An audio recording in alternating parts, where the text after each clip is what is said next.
My name's Joanne Vaughn. I'm the Executive Director at Maryland Federation of Art, and we are delighted to welcome you all to the basically a juror talk is what we're calling it, an awards presentation for Small Wonders. It's an excellent show. It's gotten great review. We've already sold a fair number of pieces from it.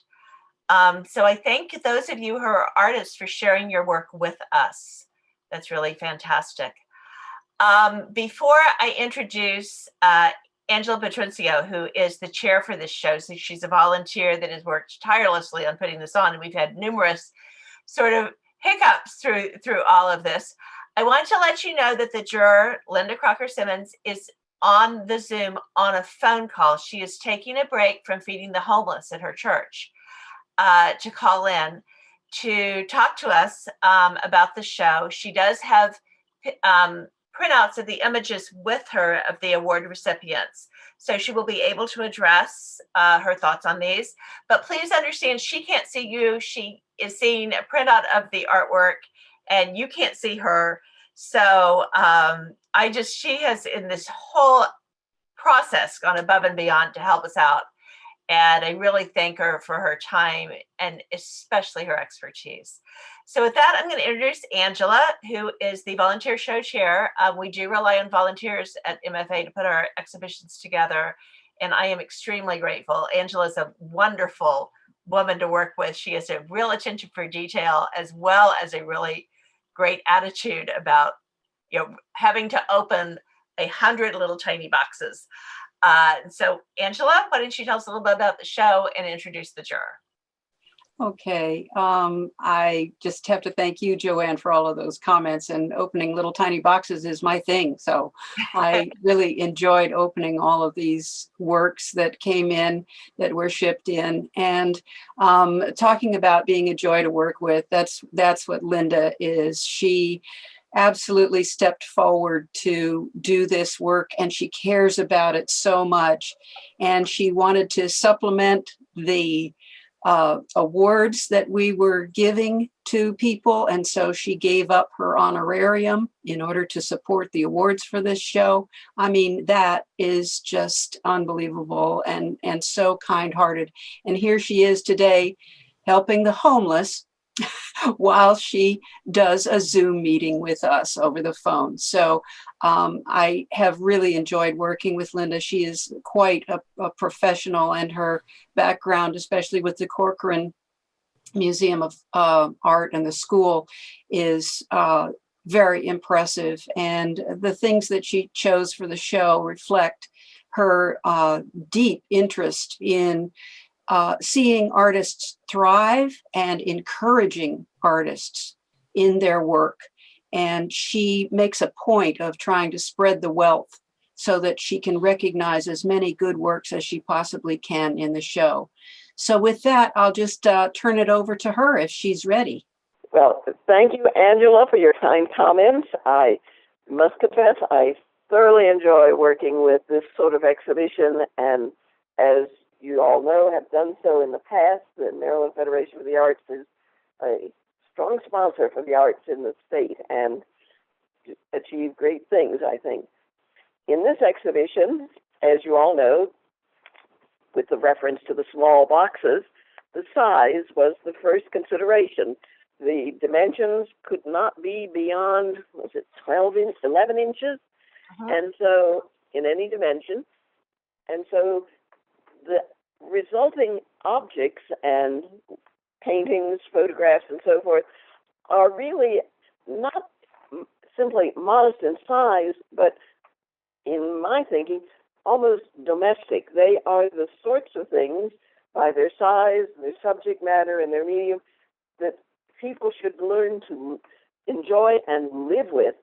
They're not going to take up the whole side of your living room wall. You can have more than one of these works of art to live with and enjoy, and I think that's important. Art should be enjoyed, and it should be around us on a regular basis.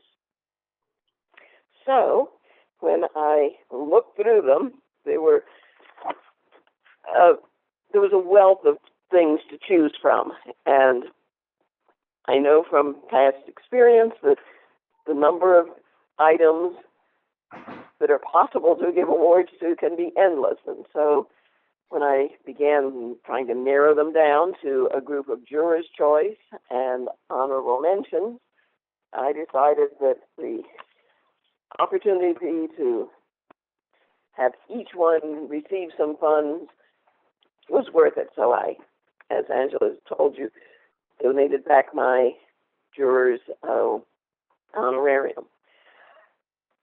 At that point, I was looking at first the jurors' choices, and the first one, shall we go ahead and you have the capacity to pull up the first image? Well, the title for it is something that struck me immediately. The idea of reconciliation. In our day, at this time, it is a commodity that we really need in our lives to reconcile ourselves to so much that is in this past year and past few years been difficulties and problems. And I don't know if these artists or the individual collective or the individual artist was thinking of anything contemporary, but for the viewer, contemporary things come to mind. Looking at this, I'm seeing three images of the piece from different sides. And one thing that immediately struck me in looking at the curved top, that shape made me think, and I apologize to the artist if this was not intended, it makes me think of a tombstone and the reconciliation of our understanding of issues of life and death that we face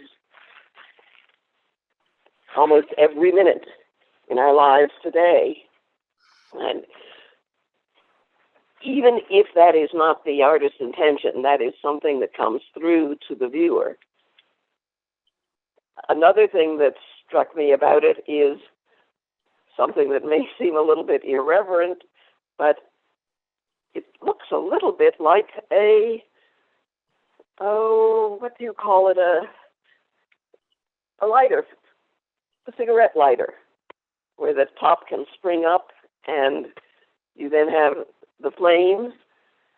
Whether that was intended or not, I don't know. But I found the piece very evocative in thinking about it in a number of different ways. And hopefully the artist or artist will not find these sorts of comments disagreeable or inappropriate. So I'm not sure the artist is on. I'm not seeing anything from anybody, nor does the name come up. So Evan, you want to go to the next image? So this image, the next image, and I'm apologize in advance for mispronouncing the last name, but it's Janet Ruth McCullough. I hope she's on and can tell me how to pronounce her name. Nothing. And would you like to speak to this piece, Linda? This one, again, is really very evocative. Just the title, Nothing, seems to me to be a contradiction, that what you are looking at isn't nothing. It is essentially everything. And the use of the word in the text that run through the image, the much ado about nothing, and other quotes from literature and literary references seem to me to imply not what is stated, but that it's more than that. I find the combination of the materials, it looks like these are little crystal balls, or in some ways the round pieces scattered across the green background and the text strike me almost as if they were tears. And Whether that's intended or not, I'm not sure. But then that sort of sense of sadness and the use of the word nothing are offset against the two little figures, which are a little bit humorous. They, unless I am mistaken, they are little children's toys that are either space monsters or little toy figures. And they link in the color scheme to the background and add to a sense of lightning humor to the whole image. So Janet, if you're on, we do have a Janet on the call. If you can unmute and speak to this. This is all plastic. I can tell you from in the piece in the gallery, the cover has a bubble of plastic over it. A very, very fun little piece to look at. I'm not sure that the Janet I'm seeing is the artist, and she's not unmuting, so I'm assuming that that's not her. That's another Janet. Another Janet. So this is a piece too that is much more fun to see in person because the 3D nature of it really comes out, as well as because the plastic is bubbled, you get different shadows and reflections. So, any piece that would have a barrier on it would have the essence of the glass, but the plastic really becomes part of the art and part of the piece. Mm-hmm. Yes. So, Evan? And the little bubbles magnify the type beneath them like a... Yes. Yeah, very much so. Okay, our next piece is Cheryl Levin is the artist, shapes on a piece of wood. Linda, do you want to speak to this piece? Mm-hmm. This piece struck me as looking both forward and backward. The artists of Washington, D.C. owe a debt of gratitude and inspiration to Jacob Kanan, a painter who came to Washington during the WPA era before the Second World War, and he continued throughout his career living in the District of Columbia. His works of art were, he painted, he made prints, and he did some drawing and etching, but the reduction of form that he achieved was often to rectangular, flat areas of color that give the sort of suggestion that in the future other artists might do the same. And Cheryl Levin has looked at, I don't know if she knows Jacob Kanan's work, but has probably looked at artists whose work was inspired by him and may have had some context for her.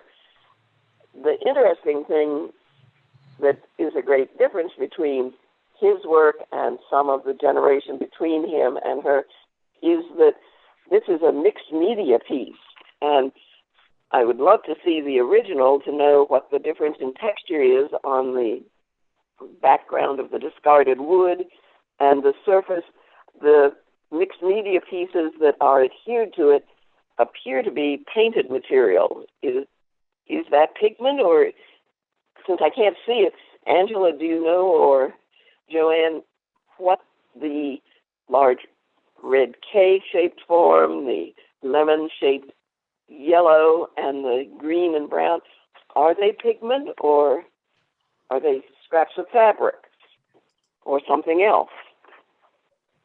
Am I allowed to answer? I'm Cheryl. Yep, we would love to hear you talk about your piece. Oh, so this is a small piece, of course, and the shapes were actually taken from my late husband. He was a metal worker, and I've been so my work is like pugilistic in manner. He was a blacksmith, and these shapes, I have like salvaged things from his studio. And these are shapes, negative shapes that he kept from jobs, like cutoffs. And I've been using them as a springboard for my stuff. So this is a composition of his shapes. And I just thought it was a successful composition for this one. I have used this composition for larger pieces. And the mixed media is, well, it's like oil paint on discarded piece of wood. And then it has some sign paint on it and some metallic paint. And my main paint of choice is casein paint.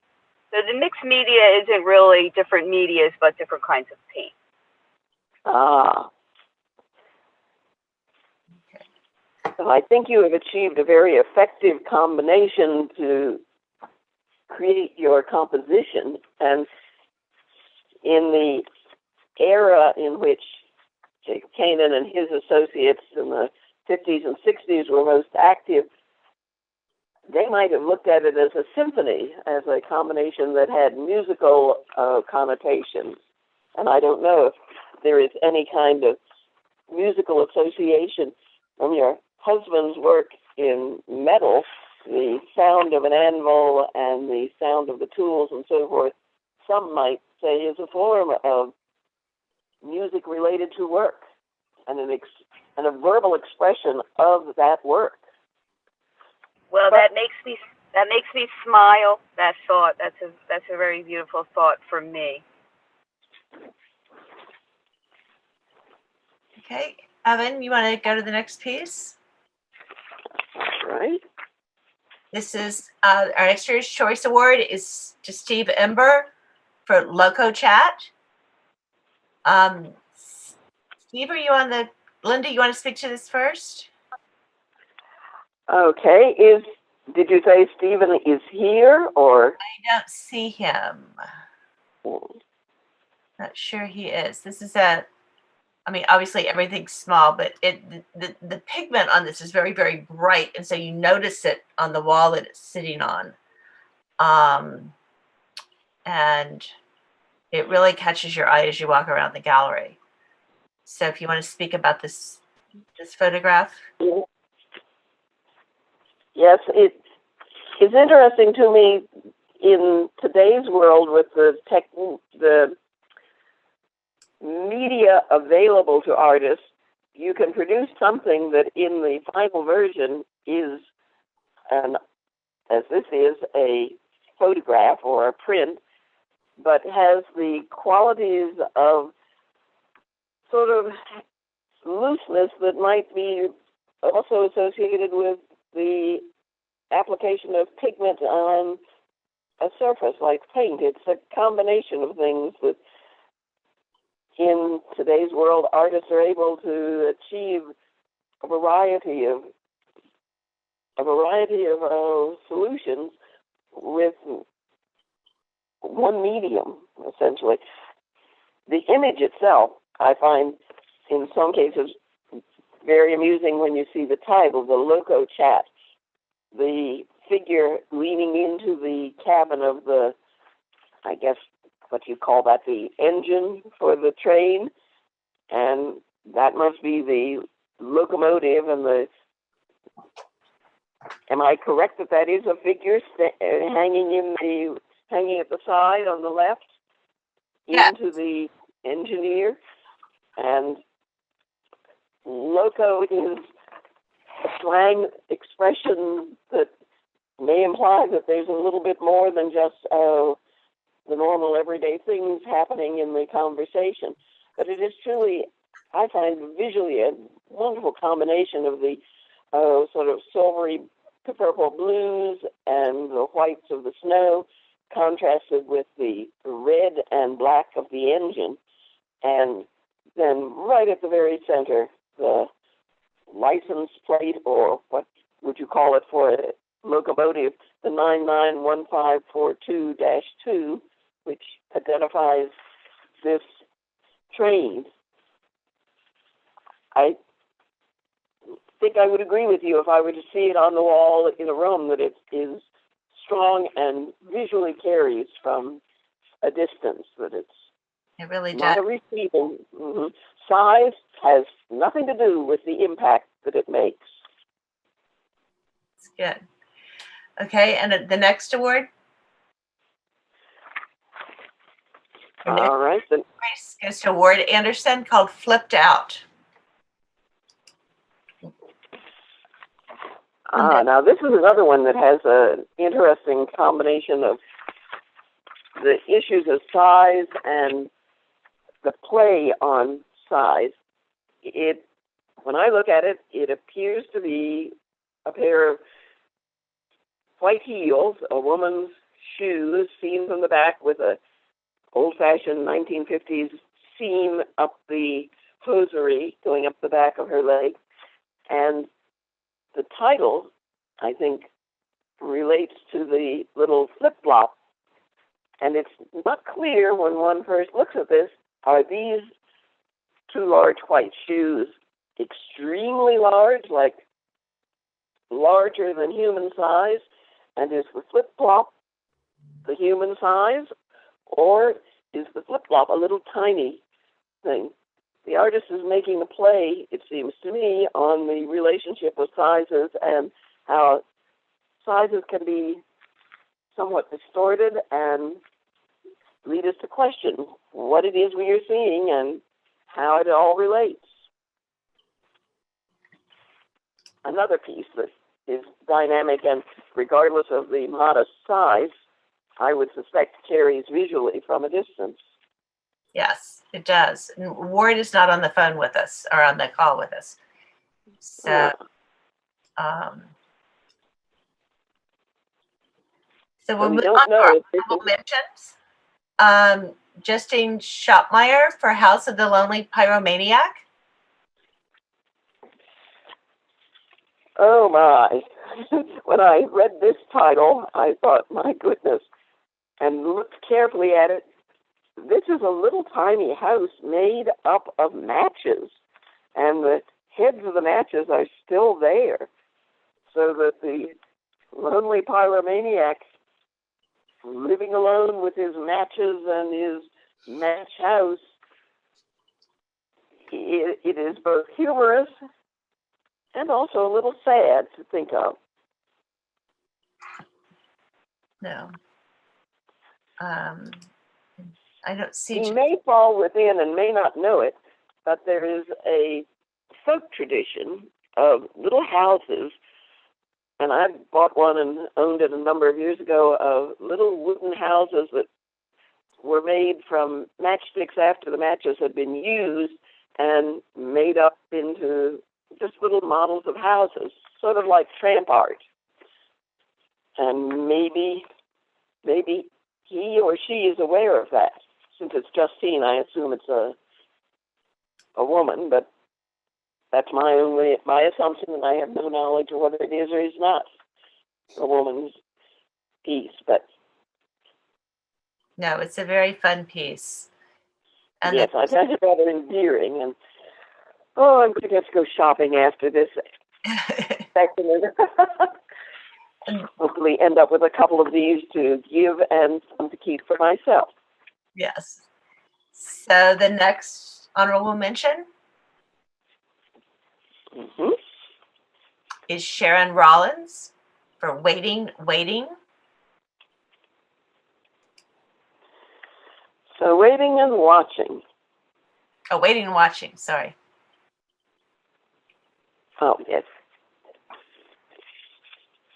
In looking at the variety of media used in or received for consideration for the exhibition, I'm always pleased that some of the sort of traditional media are found in such strength.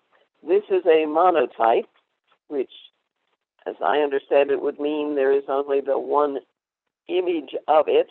There may be a cognate when artists sometimes in making a monotype will lay another sheet over it, and when they lift it, you have like a ghost image of what it is, but there are no more than possibly those two for the monotype. And the matrix on a piece of glass or a smooth surface that the monotype came from has been removed in making the print, so that you're dealing with individual unique items. And in this case, it seemed to me that this artist, Sharon, has a very full understanding of her use of the medium. She is able to go from areas where the lines are fairly clear and distinct to areas where she's made it mistier and more blurred. That control and ability to change in according to what you want in the different spaces in the print is something that is gained by experience and considerable ability. I think the combination of the colors in the palette on this piece are very pleasing, and that combined with the technical ability made it one that I thought deserved the recognition and receive an honorable mention. Great. I don't see Sharon on the call. Oh, she's here? No, I don't see her. Good day. So we can go to the next award. Honorable mention for Judy Gunther for Milky Way Dunes. Now this one struck me again, like the previous one, as a straight and clear understanding of the use of the medium. I know photography can be manipulated and that the colors can be enhanced and changed, and whether those enhancements are what the eye saw originally and that you manipulate the medium to reproduce that does not bother me. But I find in this one really a very sort of dreamy and lovely representation of literally night sky and land below, that is really quite lovely and endearing. And I think at this time of year, with the clear skies and the stars that we're seeing, very appropriate. I have no idea what time of year this was taken and where it was, but it suits our time, and I think deserved recognition in this exhibition. Well, Linda, thank you. I know that in your juror statement, you spoke to how much really good work there is in this exhibition. And it really shows. I think we have a few more minutes, and I know this is going to be a little awkward because you can't see what we're showing. But part of the sharing among artists is one of the things that's very, very a core principle of MFA, as well as a fun part of these Zooms. So is there anyone else that would like to speak to their piece? Just unmute and speak up. Well, one thing that I remember, an artist by the name of Krauss, I think it was, who was creating amoeba-like forms out of knitted and fabric items. Yeah, I don't know that they're on the call, but I know the piece. And Evan, if you go down, it's a turquoise piece. Let's see if I can get the name of it. It's called Go Pop by Linda Lorena Krauss. Yes, Lorena Krauss, that was, I think, the name. And they're sort of aqua blues and greens of these amoeba-like knitted forms in a shadow box frame, three-dimensional amoeba-like. Right. We have it brought up. It's very colorful. It's very interesting because the artist has like a watercolor of it almost at the bottom of the shadow box, and then the knitted pictures above. So it's fun. Is there anyone on the call who would like to speak to their piece? Well, I'll say thing if there's a second. Okay, Wendy Goldberg. Yeah. But I wanted to first say that I love, it's nice to be part of this because I love hearing the reasons of, for why, Linda, you picked the pieces that you did, and the diversity to me is just really exciting and wonderful. My piece, I've worked in pastel for quite some time, and I tend to like to work on site and then change things back in the studio if I need to make the piece work as a piece unto itself. So it's more, I'd say, impressionistic, and I'm trying to create a sense of place rather than just replicate what I see. So that's kind of a brief description of how I work. So I'm honored to be part of this group because it's such a diverse and interesting and well done group, I think, of pieces. Well, thank you for sharing your artwork with us, Wendy. It really is great. I would share mine. I'm Barbara Stubbs. Okay. There we go. It's Time Flies, yeah. And again, I wanted to share my work and also to comment that I thought this was an incredibly varied show, and that again, I'm so thankful to be part of Maryland Federation. It is just a lovely show, and thank you to the Juror. My particular work is because I like to try to expand on what you can do with the size requirements.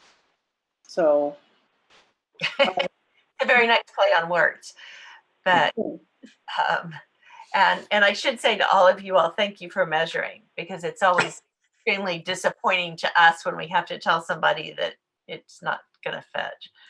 So no, I love expressing something in this tiny manner. It's a bee that I had cast in bronze, and I put him on a timepiece.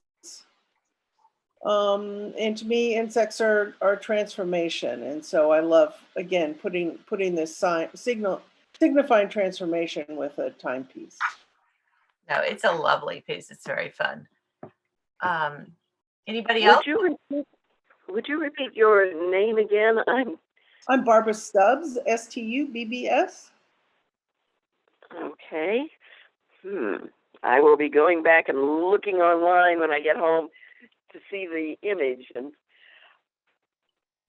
I, like you, I think the diversity and the number of, not just the diversity in subjects, but in media and the use of media, sometimes in ways that outside the art world we might not even think of. The knitting pieces and as you were saying, you were working in bronze and you've transformed it in.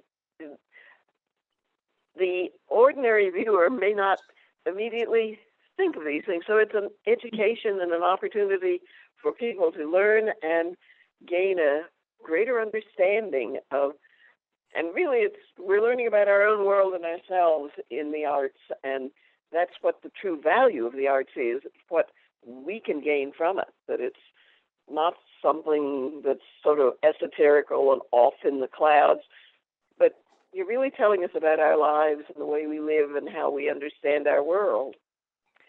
And that's what I think the real value of these sorts of exhibitions are, to give the public a chance to learn and appreciate. And to encourage creativity, I think. Yes. And having that discipline, as you say, the size restriction becomes a challenge, but also an opportunity to really, it's like sitting yourself down and saying, I will be quiet and still, and I will figure it out. And discipline. It's good for you. Great. And good for the arts.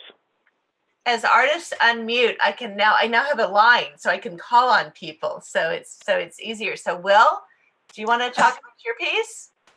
Sure. I was going to volunteer if nobody else did. So thank you for calling on me. If you want to pull it up.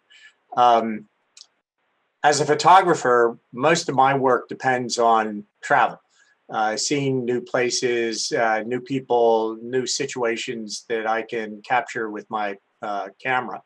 But when COVID started to make its presence felt last winter, I decided that maybe I needed to do something that I could accomplish in my studio.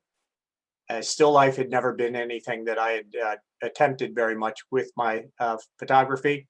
So as an admirer of the tradition of American still lives, I tried to gather together some things that would have different textures, different reflectivity, and different shapes.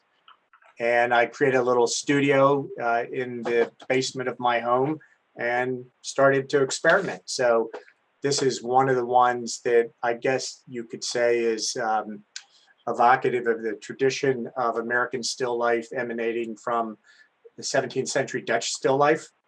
And I'm happy to say that I not only was satisfied with it, but esteemed jurors, like the one of our current show, has selected a few of them, and they've been able to be seen by others.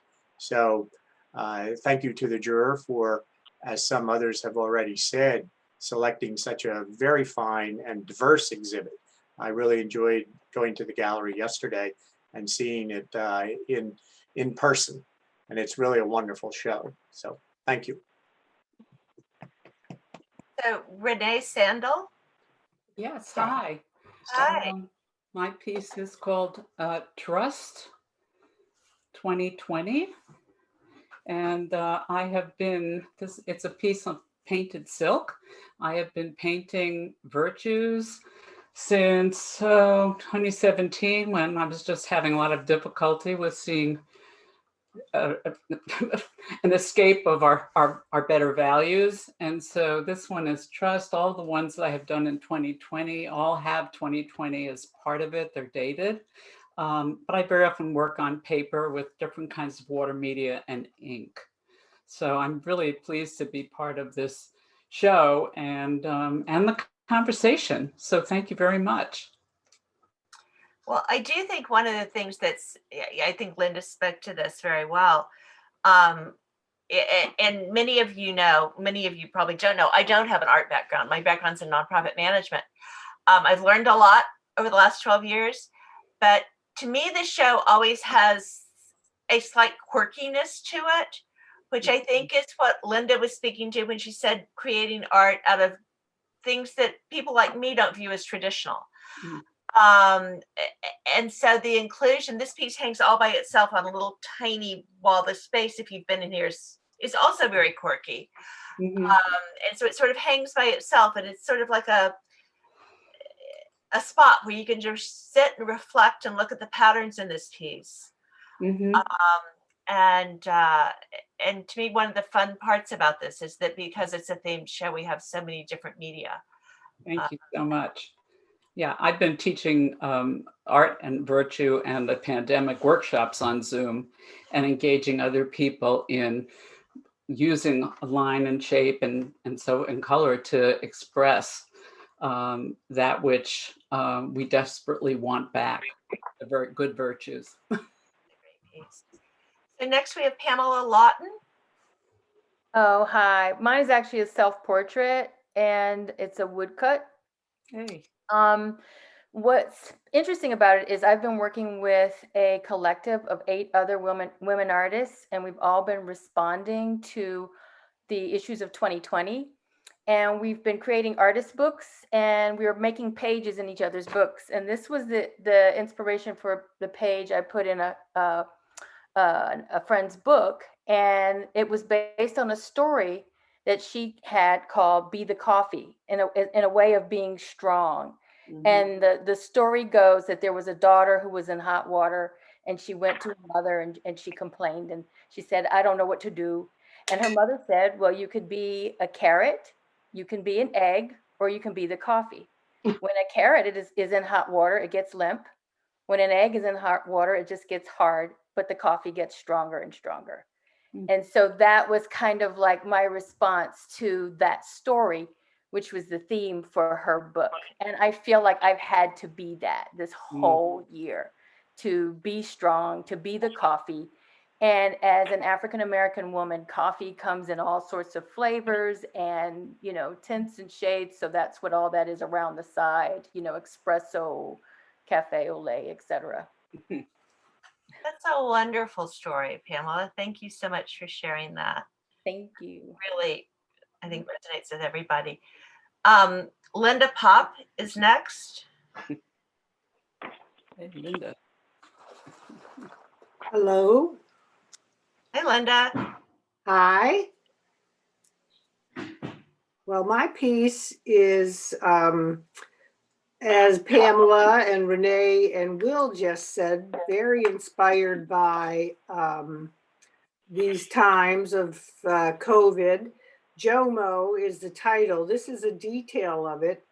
JOMO is an acronym for joy of missing out, which is the opposite of the fear of missing out. And some of us are like just so connected to social media and watching the news and everything that's going on. And I found that I just needed to turn it all off and go out in nature and discover the joy of missing out. So that's what this piece is about.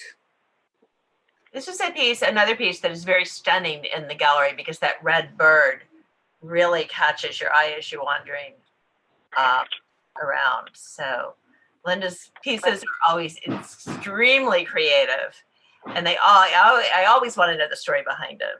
So really glad that you shared that. Thank you. Then we have it's either Julia Burzon or Willow Smith. Hi, it's Julia Burzon. Thank you so much. Willow's my daughter. She must have been the last one using Zoom. I'm not sure how that worked out. So mine is the one of the mouse on the bicycle. It's Herman's Takes a Ride. And he is a bit of whimsy that I found I needed in these times.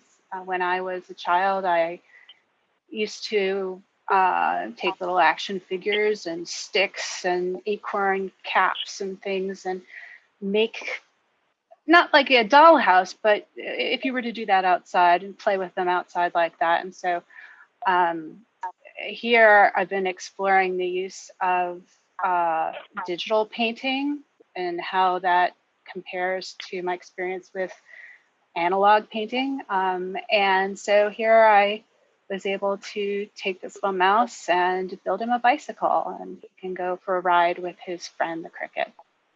And this is the first juried show that I've ever been a part of. It's very exciting, and I wanted to thank the juror very much for being included. So Julia, if this is the first juried show you've been a part of, where do you live? Are you a Maryland? I live in Crofton. Okay, so you live locally enough that somebody might have told you about MFA.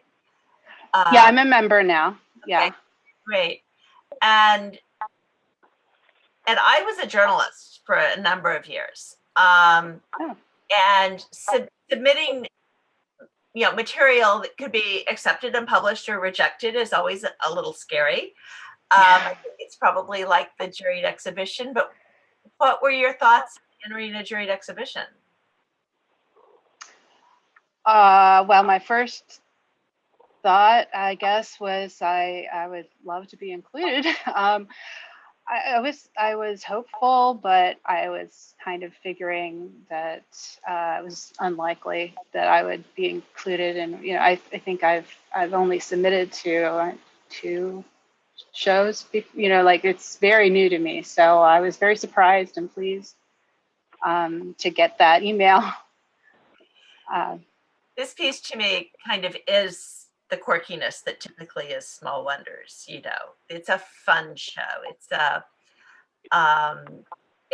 show that explores, I think, different media and different types of art and different ways of expression. And I think artists use that. I think if you think back to Will Scott's still life, I instantly recognized it as, I'm not versed like Will is, but I recognized it as a traditional still life, but that's not typically what Will does. And so that I found that interesting for that reason. So it's always fun. And I thank all of you all for sharing your work. So I don't see anybody else that has been brave enough to put themselves up. comment. It's Wendy Goldberg. I just wanted to encourage the last one, Julia, to enter more shows, because that's wonderful, that piece. And it's very well done, and bravo for and getting in. I hope it encourages you to enter more. I think you'll get well. Thank you so very much. Bravo to all of you all, and many thanks to Angela. Before we sign off, I want to just tell you a message. You will get this in an email tomorrow. I don't know if if you're not local, you probably don't know that Anne Arundel County is going back on restaurant shutdown. And as a tourist town, we are extremely dependent on our restaurants. So MFA is going to be giving, if somebody brings in their receipt, we're going to give, if they purchase a piece of art, we're going to give them up to 20% off the piece. That's off of our cut, obviously. You all will be if your piece sells, you'll be receiving your full amount. But we hope this encourages sales. We hope this encourages people to go get takeout at restaurants. But we have a real connection in the downtown community among all the different retailers down here. And MFA wanted to do what we could to try to support our community right now. We also want to get people in to see your work, although I think we can only have 3 people in the gallery at a time going forward. So 3 guests. So we are going to be encouraging people to look online. If they buy online, it's the same thing. But we want to support our community, support our restaurants, and support the artists. You guys are the stars of what we do. And I'm so glad that you shared your work with us. I'm glad you took the time out to join us this afternoon. And Linda, thank you so much for everything you have done for this. I think many of you know Linda stepped in at the last minute when a juror was unable to select the show. So she rose to the occasion. She selected an absolutely gorgeous show. She gave up her honorarium so you all could have more money. And now she's phoning in from the church basement.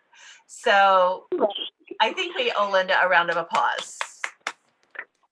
Well, Angela and Joanne and all of the people of the Maryland Federation for the Arts, I salute you and I support your efforts, and I encourage everyone here and everyone that's coming to the gallery, please buy art. It is something that you can live with or give as gifts, and please support the local community restaurants and everything that Angela and Joanne have already said. It's very necessary and appropriate, and I'm glad that I was able to be a part of this.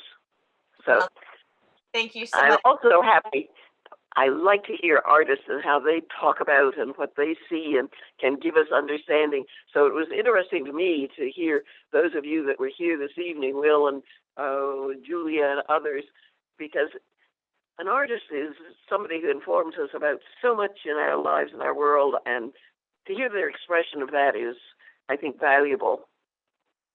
Oh. So I thank all of you. It's been an enjoyable time. Thank you so much.